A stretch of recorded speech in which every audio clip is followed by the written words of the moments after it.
House ஒய்ஃபாக ஆன பிறகு நம்ம படிப்பு எதுக்கு உதவுதோ இல்லையோ இந்த மாதிரி டிஃப்ரெண்ட்டாக பிள்ளைங்களுக்கு தோசை சுட்டு கொடுக்குறதுலேயும் சட்னி செஞ்சு கொடுக்குறதுலேயும் தான் நம்மளோட படிப்பு யூஸ் ஆகுதுன்னு நான் சொல்லுவேன். என்னோடய பொண்ணு எந்த மாதிரி சுட்டு கொடுத்தாலும் சாப்பிட மாட்டா.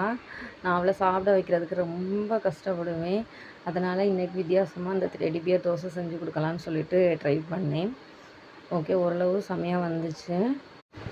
அவள் இந்த மாதிரி வித்தியாசமாக செஞ்சு கொடுத்தா கொஞ்சம் சாப்பிடுவா. இந்த தோசையிலேயே பாதி தான் அவள் சாப்பிட்டா. நான் வாய்ஸ் ஓவர் கொடுக்குறதுக்கு முன்னாடி அவள் சாப்பிட்டாச்சு. பாதி தூரம் தான் போட்டா. ஆனாலும் என்ன பண்ண, கொஞ்சமாவது சாப்பிடணுமே சொல்லிட்டு டிஃப்ரெண்ட்டாக யோசித்து டிஃப்ரெண்ட்டாக கொடுப்பேன் சமைச்சி எதுனாலும்.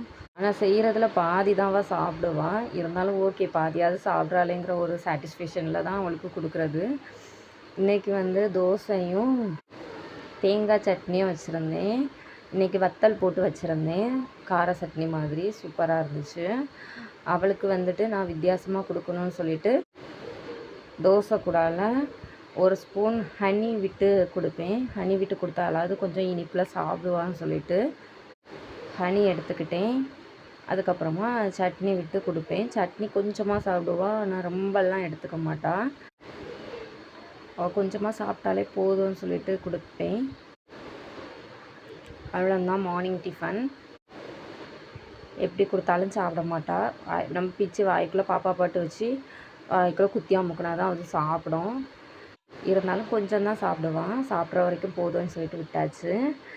இந்த மாதிரி டிஃப்ரெண்ட்டான கண்டென்ட்டுக்கு வீடியோ பார்க்கணுன்னா நம்ம பேஜை சப்ஸ்கிரைப் பண்ணி வச்சுக்கோங்க. வீடியோ பிடிச்சிருந்துச்சுன்னா லைக் பண்ணுங்கள். தேங்க்யூ.